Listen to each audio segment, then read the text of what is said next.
So no, the title and thumbnail, whatever they ended up being, aren't clickbait, technically. In this video, I'm going to be building and flying one of the most fun vehicles to fly in Kerbal Space Program, and I'm frankly astonished that I haven't built one of these before. It's going to be a super-powered SSTO that has infinite range and can reach insane speeds very quickly due to also having phenomenal acceleration.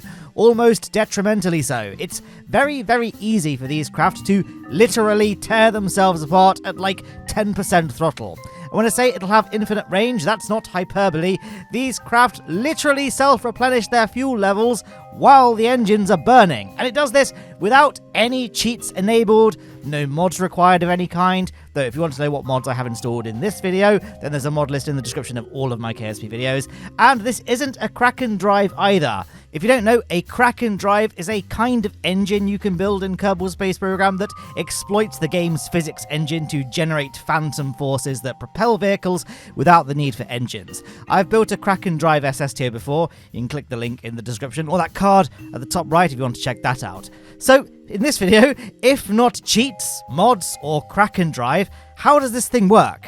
Well, right now, it's just a regular old aircraft. No fancy tricks have been put in place so far. I'm just building a nice little space plane that's decked out with all the science units in the game and ample crew capacity to go along with it. I essentially just wanted to build the craft first in a design that I liked, and then I would add the little special sauce that would enable this thing to do all the things that I've just been hyping up for the past minute and a half or whatever. Now, I did say that no mods are required to build a craft like this, just stock Kerbal Space Program. And while that statement is true, there is a slight asterisk to that. In order to do this, you will need the Breaking Ground DLC. And that statement right there is probably the giveaway to what's going to make this craft work, for those who know about this little exploit. I got into a bit of a groove in Photoshop, by the way. I made a few custom flags, showcasing my Lowne Aerospace logo, and I made a few things that said like Kraken Blood Storage, and we got a Kraken logo there. And it says Kraken-Drive on it, even though I said that this vehicle doesn't require or it doesn't use a Kraken-Drive. It's an exploit, so I guess it probably kind of does fall into the category of very close to being a Kraken-Drive, but whatever. I thought I'd just address the little liveries as we complete our test flight here. Still using kind of no exploits at the moment, so that's why we had very little Delta V. Okay, so let's get to the part where I build the propulsion exploit into this vehicle, and I'll stop being a tease. It's going to involve abusing an oversight with the KAL robotics controller. First things first, I'm adding a thud engine here. It's irrelevant which way it's going to point though, it's not going to have any thrust applied to it. In fact, the opposite, which we'll get to. So I just sort of clipped it into the rear engine here to make it look like just a structural component of the SSTO. The third engine's role will be to refuel the fuel tanks, while the skiff engine, that big engine on the back, which I'll eventually replace with the mainsail engine, will be the engine that drains the tanks. Okay, so now I'm adding a KAL controller to the vehicle. Doesn't matter where, just as long as it's on the vehicle, that's sufficient. I'm also right-clicking the main engine and making sure the throttle is set to independent, and the same goes for the thud engine as well, because we want the throttle to be controlled by the KAL controller rather than, shift and control. Now, this was a mistake on my part. The skiff engine is way too powerful for this exploit. I'll be changing it up for a much, much weaker engine, but we'll get to that. But this is just the gist of how it works. So, in the action group menu, I'm going to open up the KAL controller's, track editor. I'm going to click the thud engine and click thrust limiter. So now the KAL controller is controlling its thrust limiter. And I'm going to just label this track negative thrust. That's right. The devs forgot to remove kind of the thrust limits of the engines on the KAL controller. So you can actually set the thrust to be negative on the engines, which means that when they're firing, they're not providing any thrust, obviously, but they're kind of refueling the tanks because it's just doing the the fuel draining thing, but in reverse. So, while I was waffling just there, I also added the skiff engine's thrust limiter to the KAL controller and labeled that track positive thrust. Now, see what I'm doing to the negative thrust layer? Take the start and end nodes, raise them up, and then use the little, I don't know what they're called, the little modification ball thing to swing it all the way down. And then we can drop those beginning and end ones down again. And what this has done is whenever the play position is kind of in the middle, that third engine has very, very, very negative thrust levels. which means that whatever it's firing, it'll refuel our tanks almost instantly. Now, this was my first time building a KAL controller exploit drive, and as I said earlier, the skiff engine I've got here is way too powerful. Here you can see me doing the opposite of what we did with the thud engine, right? So raising the thrust limiter levels to off-the-track UI levels, but up rather than down, so it's a positive integer. But this is too much. Here's a clip of me testing the craft, and it just literally rips itself apart, even when the throttle level of the engine is set to 1%. The skiff is just too powerful for this exploit. We need to have a much weaker engine. So, of course, I replaced it with the much more powerful mainsail engine, because I thought, let's just have a beefy first stage rocket engine with no KAL exploits applied to it. We'll just use it normally with the thud engine, keeping our fuel levels topped up, of course, for flying around planets and stuff. And we'll use a teeny tiny engine to do the big interplanetary warp burns. And my engine of choice was the LVR1 Spider engine. Basically one of the weakest, if not the weakest engine in the entire game. I don't know if it's weaker than the Ant or on par, but either way, extremely weak engine. But with the KAL controller exploit, it'll be monstrously powerful. And we got two of them, so the thrust balances out. And I couldn't find an elegant way of mounting an inline engine like the Spark. So what I'm doing with the track editor here is having it so the crazy thrust limiter levels start halfway along the timeline, because I've bound the KAL controller play position to the main throttle action group. So the more throttle, the further along the timeline. So when we accelerate beyond 50% thrust, that's when the warp mode engages. The mainsail will be controlled as normal by the main throttle, so leave throttle settings of that engine alone and make sure the Spider engine's throttle is set to independent, so that only the KAL controller can adjust it. I liked this because then, when warping, there would be a big engine plume from the mainsail while the Spiders do the actual work, because the craft just looked a bit silly accelerating to crazy speeds with only the minuscule flames from the Spider engines. So visibly, it looks like the mainsail is propelling the ship to crazy speeds. One final thing I added was some RCS thrusters and a radially mounted puff engine, to which we will apply a separate KAL controller exploit to, so another KAL controller will do the negative thrust exploit on the puff engine so that it keeps our monopropellant tanks filled, because RCS is definitely helpful at keeping the ship controlled when warping. Definitely don't use engine gimbal on the overclocked engines. So that concludes the build. I am aware that what I've built is pretty weird and something very specific to what I wanted. If you want a plain vanilla clear tutorial on how to build a KAL controller drive, then I learned it from a Dandy2462 video, because of course, so I'll link that in the description, as well as another KAL controller exploit tutorial I saw.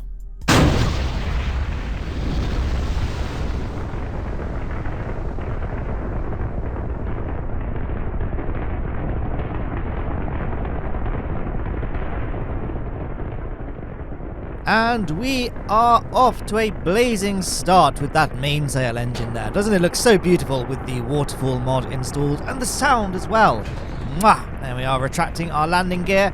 Now you can see the throttle that we've got at the moment is fairly low. As I mentioned earlier, the Spiders will kick in once we pass 50% throttle. So keeping the throttle below the 50% mark, basically, which is no problem. The mainsail is an extremely powerful engine, and this craft is very light. So even, not being able to throttle beyond 50% is absolutely no problem as we blast through the upper atmosphere, not depleting any of our fuel, because while our Spiders won't kick in until we reach 50% throttle, the third engine, which is of course the engine that's keeping the fuel tanks topped up, is running in reverse thrust the whole time. Now, I'm kind of filming take one of my mission. This was my first time, like I said, building a KAL controller, hence the mistakes I made during the build time-lapse.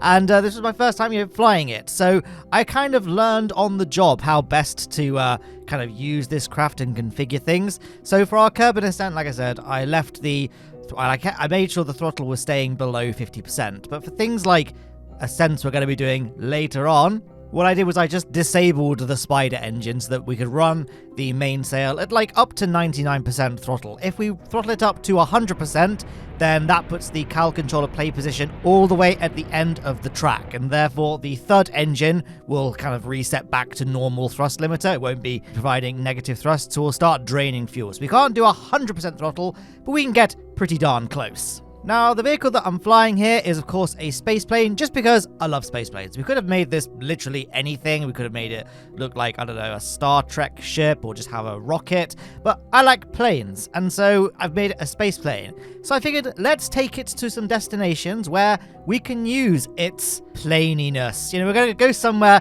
with an atmosphere. And why not go to Eve? Now that, you know, fuel and thrust and all that is not an issue for us, we can go ahead and land on the surface of Eve. And you might have seen that we've got quite an expensive maneuver node burn here, because of course we have infinite fuel, so we haven't got to do efficient transfers. I'm literally just going to burn straight towards Eve and go there the quick way. So yeah, extremely expensive burn, but you know, that's not really an issue for us, is it? Look at that acceleration there. So one thing you'll see me do throughout this mission is play around with the throttle settings of the Spider engines. So there are two things that dictate the thrust levels of the engines, the throttle and the thrust limiter. Now, the thrust limiter is what's being exploited by the KAL controller, so it's actually increasing the thrust to those insane levels rather than doing the thing that it's supposed to do and limit the thrust. This is bound to the KAL controller track. The throttle of the engines is something that I can control separately from the KAL controller.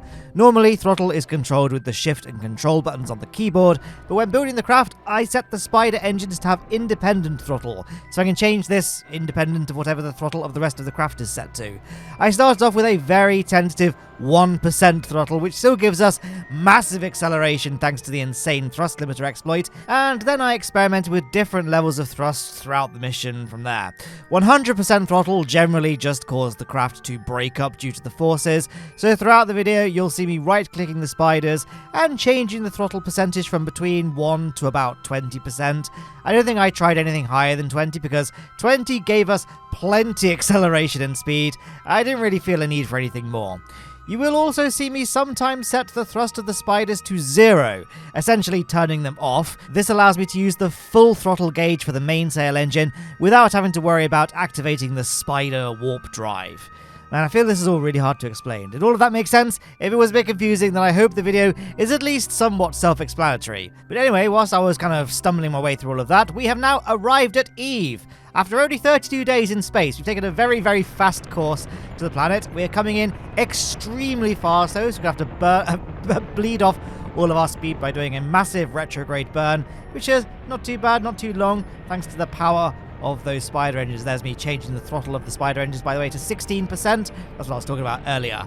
Now, this thing does not have much heat shielding, so you might be a bit worried. You know, Matt, is that going to survive Eve atmospheric entry like that? You know, ships come in very, very hot, and so normally you need quite a lot of heat shielding for Eve. But we can basically ensure that when we hit the atmosphere, we're traveling at like 0 meters per second. Here we are, just above the atmosphere. Now we're going to do one more big burn with the spiders now set to 1% throttle, effectively just killing off all of our orbital speeds so that we enter the atmosphere of Eve at close to 0 meters per second. Well, we've entered the atmosphere now. We were going quite fast, but there's not much atmosphere this high up, so, you know, it doesn't really matter. Now we're kind of heading towards the thicker parts of the atmosphere. Right now, we are still very high up, so there's not much air resistance, and this craft is quite aerodynamic, so we are going to pick up a bit of speed. As you can see, we now have some flames, but we're not traveling that fast, so it's not going to be, you know, we're not going to experience any kind of dangerous heating. In fact, we have the air brakes deployed as we pass through that kind of heating just there, and we never even got a temperature gauge show up, so it was all absolutely fine. Now, because of these beautiful clouds, by the way, this is the Volumetric Clouds mod by BlackRack, because of those clouds, I couldn't see the ground, so I didn't know where we'd be entering, and it turns out we're coming in over the water, which is no good. So I'm just having a quick look around here, and I spotted some land, so we're going to go ahead and fly over there. Now, Eve's atmosphere is very, very thick, so this thing glides really, really well. We can come to we can glide at very, very slow speeds, basically, and still remain aerodynamically stable, which is good, because another mod I have installed is GamesLinks' Parallax 2.0, or Parallax Continued. Is that the name of the new version now? I don't know. But we have Parallax installed. Parallax is great because it adds ground scatter, among a great many other things. So like we've got lots of rocks, and you'll see some bubbles appear as we get close to the surface of Eve as well. There you go, you can see them coming in. But the problem with the ground scatter is that it has collision. You can disable collision, but I forgot to do that. So we're going to have to touch down at... We basically need to come to an immediate stop when we hit the ground, because otherwise we'll crash into a rock and the craft will be destroyed. So I've got the brakes of our landing gear set to 200%. We have parachutes, we've got the air brakes, and we're going to touch down and immediately come to a stop. So yeah, it was quite useful that Eve's atmosphere is so thick that we can glide really, really slowly, so our landing could, you know, be as short as possible.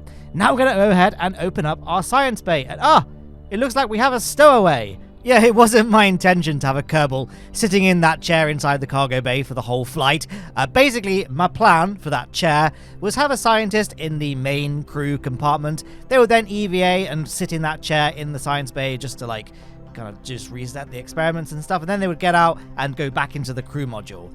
But I guess I was just getting a bit rushed when I was building this craft, and I just auto-populated every seat in the craft, forgetting that Kerbal EVA seats are part of the crew module list in the vehicle assembly building and spaceplane hangar. That didn't used to be the case, that's why.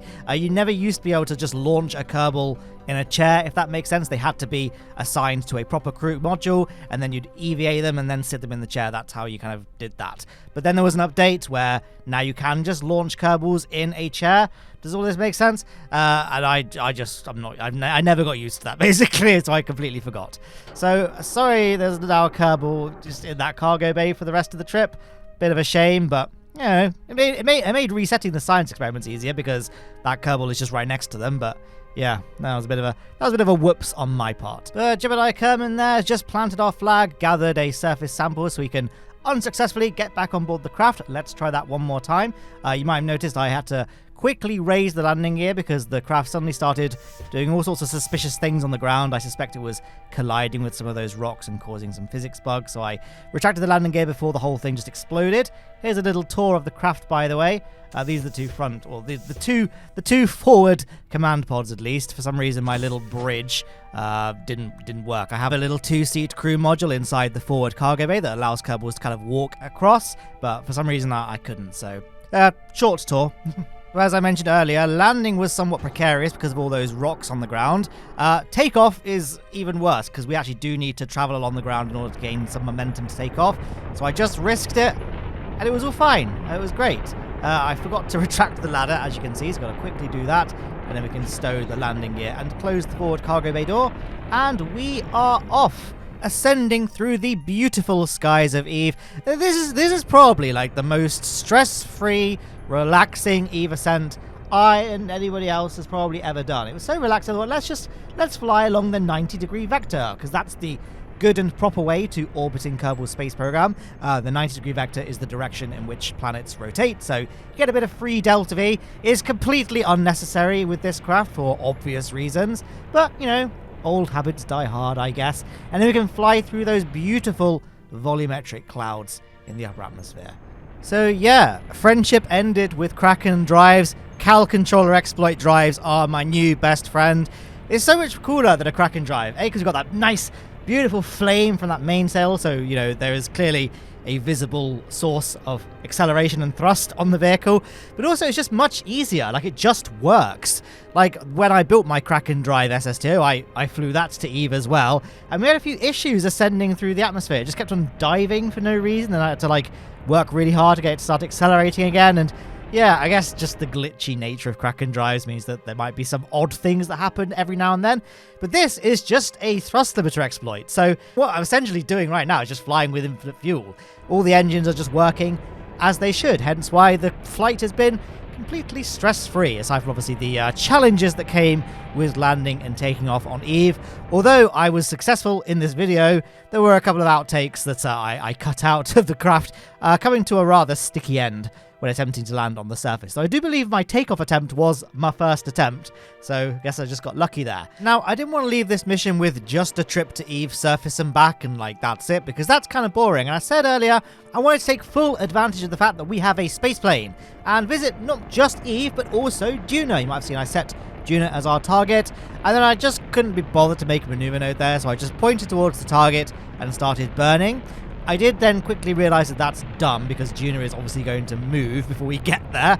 Not by too much because we are going really fast, but it's still going to move nonetheless. So I'm just going to burn there and then we'll do a bit of a course correction burn so that we actually do encounter Duna. But yeah, like I say, it's not going to move by much because we are going really, really fast. As you can see, we are going so fast that we are currently on a Kerbin escape trajectory. And you look at our in-game time. We're only 32 days, so like 1 month into this mission. We've already flown to another planet, landed on that planet, and now we're on our way to another planet. So yeah, this makes a nice change to some of my more recent videos, which have been really, really long missions. This is literally just under 3 months, bang, visit 2 planets, back to Kerbin. Jobs are good and probably for the best since we have a Kerbal who's unfortunately having to sit inside a cargo bay for the entire mission. But yeah. Now, in terms of actually doing our Duna encounter, which I'm plotting here, I'm not going for an orbit around Duna. We're going for a Duna collision course, much like how I got to Eve, because basically we'll just before impact, we'll do a massive retrograde burn, kill all of our speed, and just drop straight onto the planet. Now, Eve's atmosphere is really thick, so it's really easy to glide with this vehicle. Duna is not like that at all. So it's got really, really thin atmosphere. This craft does have really big wings, so it can glide fairly decently at Duna, but landing is going to be more of a challenge because we're going to be doing some speed when we hit the ground. We can't go too slowly because otherwise we'll just stall and drop out of the sky. So our Duna landing is going to be quite difficult because Duna's surface is also covered in parallax scatter, rocks that will destroy our craft if you hit them too fast. So yeah, it's going to be an interesting old thing, our Duna landing, which is coming up. Here we are just rocketing our way through interplanetary space. It took us less than a month to reach Duna, which is brilliant, really. We're going to be encountering it at an insane speed. Look at our orbital velocity right now. Crazy. Obviously, not a problem for us with our insanely overclocked spider engines. But yeah, here we are entering Duna's sphere of influence. So I'm whacking the throttle up of the spider engines a little bit. In just a second, you'll see Jebediah go on EVA just to repack our chutes because I realized I forgot to repack them when we were on the surface of Eve. And we are definitely going to need those parachutes for our Duna landing. In fact, the Duna landing is the reason I brought those parachutes with me. It then just became very, very handy on Eve because I forgot about the whole scatterer adds loads of rocks to the surfaces of planets and moons. So actually, they were really helpful on Eve as well. But there's Duna looming ahead. We're going to do a couple of burns. One from a nice safe distance. I forgot to set the auto SAS to hold retrograde, by the way, hence we span out of control just then. So yeah, we're going to do a big burn just here, which is a nice safe altitude. We're not going to risk crashing into Duna by starting our burn too late. Then we'll do another burn just before we enter Duna's atmosphere to kind of kill off all of our speed once again. So we're coming in at a nice safe velocity. Just here, Duna is approaching us very, very quickly despite our burn, but there you go, our orbital velocity is now nice and low, so we can drop the throttle of the spider engines to a more controllable 1%, so we can do one more burn prior to atmospheric entry. There we go. I don't know if there's anything else to add. One thing you can see are some nice clouds. Whilst Duna's atmosphere is far more tenuous than, say, Eve's and Kerbin's, it has an atmosphere nonetheless. Obviously, I've mentioned this because we've got a plane, we can glide. And volumetric clouds adds things like dust storms and dust devils to the atmosphere. I can see one there, actually, just on the horizon, near the... it's currently near the kind of right-hand side Kerbal Engineer readouts. Well, hey, let's go ahead and check that out. That'll be a cool thing to go and fly through. So we're going to nose down. We've now entered the atmosphere. Got our air brakes deployed. Our horizontal speed is basically 0, so we're not going to be able to glide anywhere like this. So do a quick burn with the mainsail just to kind of initiate flight, and then we can go ahead and just fly our way over to that dust storm before then picking out a landing site. I was also scanning the ground just here in case I saw a good landing site prior to reaching the dust storm, because as you can see, Duna's surface, it ain't all that flat. It's very, very lumpy and bumpy, so landing SSTOs here like an aircraft is challenging on a good day. It's made even harder by the fact we have all that ground scatter to contend with as well. The landing, I think it took me 2 attempts, the landing. The first time, I just hit a rock and it was all over very quickly. But the second time worked out okay. Just about. I don't know how. We'll come to that as we get there. First of all... Whoa. That was cool, wasn't it? That was good. Well, that's worthy of a little like on the video if you've not liked it already. Flying through that dust storm just there. And yeah, now I'm just, again, scouting out the ground, trying to find somewhere that looks like it might be a good place to land. But again, we are going to be landing fairly fast because it's really hard for craft to glide on Duna because the air is so thin. We have to maintain quite a high speed. And yeah, we'll be relying on brakes we'll be relying on the brakes of the landing gear, the parachutes, and the air brakes to decelerate as much as possible once the landing process has begun. So I'm just steering to the right here to avoid this, like, mountain dune thing. And, yeah, I guess this spot isn't ideal, but it's basically the same as everywhere else, so I guess it'll do for us. So here we are, just keeping my speed up, keeping my nose up, making sure our prograde marker doesn't stray too far below the kind of white line that divides the blue and brown halves of the nav ball. And yeah, we're just gonna coming down nice and gently, nice and controlled. Oh yeah, make sure I've whacked the braking force of the landing gear up. But yeah, overall, this operation was actually quite nostalgic for me because I realised I've not done a Duna SSTO like this in literally years. I used to do a lot of Duna SSTOs. I used to do a lot more SSTOs than I do now. So yeah, kind of like, oh, I remember doing things like this. And oh, here we go. So a bit of a bounce just there. Luckily, we came off unscathed, and actually it helped us bleed off a bit of speed. I did have to throttle the engine up a bit just to keep our nose in the air. And here we are coming down again. Oh, bit of a pile of rocks. Oh, flicked us up, but somehow nothing hit the ground. It was just the landing gear. Okay, some things hit the ground just there, but miraculously, we're in one piece. I was like, what? What just happened? I opened the F3 menu just to confirm nothing broke, and yeah, I've no idea how we survived that landing, to be honest with you guys. I definitely didn't have any cheats enabled, or I didn't do any like part modifications to make things stronger than they should be. I think we just lucked out there, to be honest. So yeah, just check the little stowaway Kerbin as well. She looks all right. We can run some science experiments as well. Completely pointless, right? Because I've got the tech tree fully unlocked. But it's just nice to have stuff to do when you're on the surface of a different planet or moon in Kerbin's space program. Now, that's one of the saddest things about KSP2, you know, being KSP2, is that, you know, it had so much progress. It had things like, you know, you can build colonies and set up deliveries with different ships and have everything automated. Oh, it was going to be amazing. I'm so sad that that game failed because, yeah, I mean, obviously we now know how much jank, and it was probably never, ever, ever going to be able to support a lot of things it claimed because it was reusing KSP1's janky code. But still, you know, the dream was there, and that makes me sad. Don't want to be too much of a down on this video, though. KSA definitely looks promising. I'm still very against it being kittens, though. I think that's the cringiest thing ever, and I really hope it's not kittens. But that's an argument for another day, and it's still negative. Let's just do a little jump and celebrate happiness with Jebediah on the surface of Duna. But there's no need to dilly-dally. I mean, I guess I could have EVA'd all the Kerbals for a nice little photo opportunity. But who's got time for that? We're already 26 minutes into 27 minutes actually into this video. We've got to get moving. We've got to get chop and get back to Kerbin. So we can just retract the ladder this time, I remembered, and close everything up and get ready to depart. So as you can see, there are a lot of rocks in front of us, so can't really take off along this vector. I was looking around, actually there's lots of rocks this way, but this way, not so many. So we've got a perfect runway just here. I still wasn't convinced it was going to be too safe, so I did some little bouncing here with the RCS thrusters to try and kick the nose up a little bit prior to accelerating. It didn't really do very much, to be honest. So, yep, we can fire up the engine, and then I'm also firing the RCS thrusters to give us some vertical lift. And look at that, a relatively painless takeoff. This was probably like take 4 or 5. The first couple of attempts did fail, but this one did not. Hence, we are now well on our way to space again. It'd be nice to do some like high-speed, low-altitude flying just here to admire the dunes of Duna, and yeah, I guess we can just go to space now. But yeah, I had so much fun. I missed doing interplanetary SSTOs. Should I do them again? I feel like people just seen them now and they're kind of over them. Do you want me to do just a stock a Duna SSTO like this, but obviously no cheats? Like, actually, well, no, it's not a cheat. It's an exploit. It's the dev's fault for not thinking it through.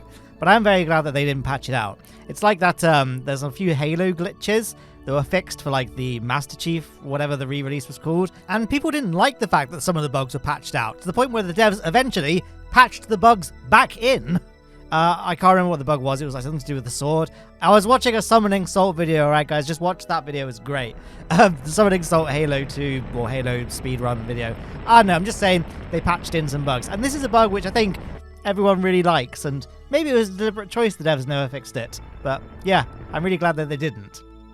And yeah, here we are in Duna orbit. So yes, although it's not cheating technically, it's It's cheating, isn't it? So should I do the Duna SSTO video where we don't use cheats, we just do it all legitimately? Let me know. I've not done one in so long that my audience has probably changed enough where a great many of you probably have never seen a Duna SSTO by me.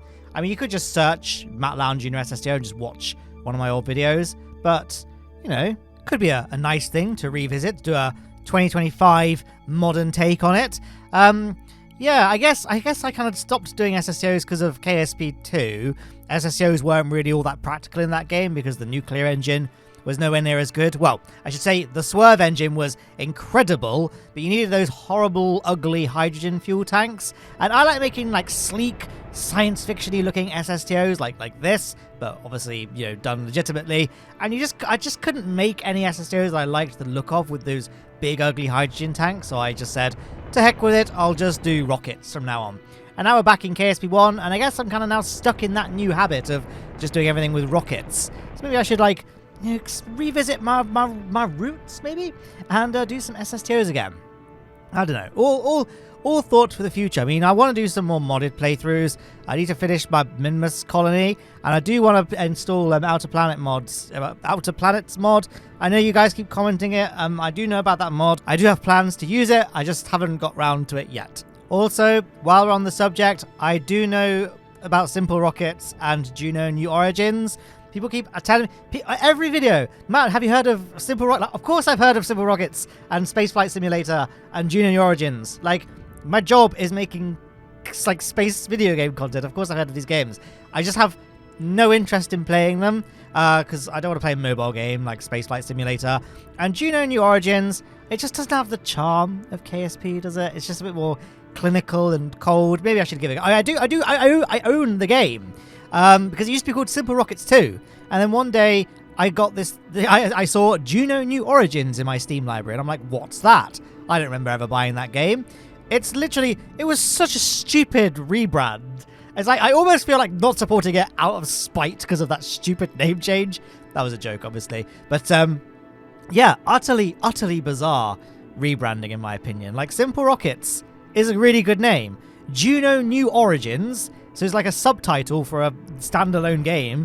Well, I know this is the second Simple Rockets game, but it's now branding itself as a standalone game. Why has it got a subtitle? Why is it called Juno?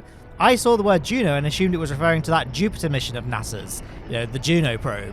And I was, it's just very, very weird. And I don't really have any interest in playing it. Sorry, guys. I have played Planet Crafter, and I did record like 80 hours of footage of Planet Crafter, and now I have, well, 80 hours of footage of me playing Planet Crafter, and I'm completely overwhelmed. I don't know what to do with it.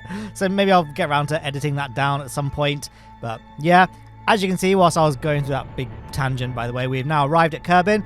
I'm doing an extremely lazy, forceful encounter of the KSC runway. Because we have infinite fuel and very high thrust, we can do things like this. And there is the Kerbal Space Center Peninsula in the distance there. So we can just go ahead and glide down, I guess. Oh, yeah, I noticed that it might be worth repacking our parachutes. Keep an eye on the altitude gauge there. We are very close to entering the atmosphere. Is Jebediah Kerbin going to be able to board in time? Yes, he is. It was all fine. So now it's time to just glide down to the Kerbal Space Center's runway. This is probably the easiest re-entry I've ever done because it's right there. So there was no kind of like skill involved in piloting this thing to the Kerbal Space Center. And a little action shot of Jeb and Bill in the forward cockpit. And yeah, I don't know if there's anything else to say, really. Oh, what I did here, I remembered our landing gear is still set to 200% braking force, which is a bit high. We'd come to a very kind of swervy, dead stop as soon as we touched the runway, which I didn't really want, but we are very close to the ground. So I was like trying to be like tactically adjust the brakes whilst also flying the craft, which turned out to be a little bit difficult. But, well, I say that, it felt difficult, but watching it on screen, it looked pretty trivial. But trust me, at the time, guys, it was pretty stressful. And then, yeah, and then what I wanted to do was I wanted the parachutes to deploy when we hit the ground, but we're now very close to the runway, so I'm now trying to sort out my staging whilst also flying the plane to the runway, so that's why we're a bit, you know, skew-whiffy over the surface. Okay, that's all sorted now, so now I can focus on getting ourselves down onto the ground. But yeah, that pretty much, I guess that wraps this mission up. Did you enjoy that? I know this is a little bit different, kind of the same, kind of different, you know. building an SSTO, going to space, all kind of the same as what we've done before, but obviously doing an exploit, which I've never done before. And like I said, I can't believe I've never done a KAL controller exploit, because it's like, it was really popular when the exploit was discovered, and then I guess now, you know, everyone's moved on. But I've decided to revisit it for the first time. So not revisit, but you know what I mean?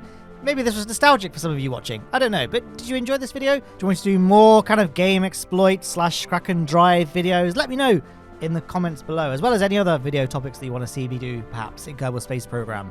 But yeah, massive thank you to the names on the right-hand side of the screen, my Patreon and YouTube channel supporters. You can join their ranks by either joining my Patreon or my membership program, links in the description.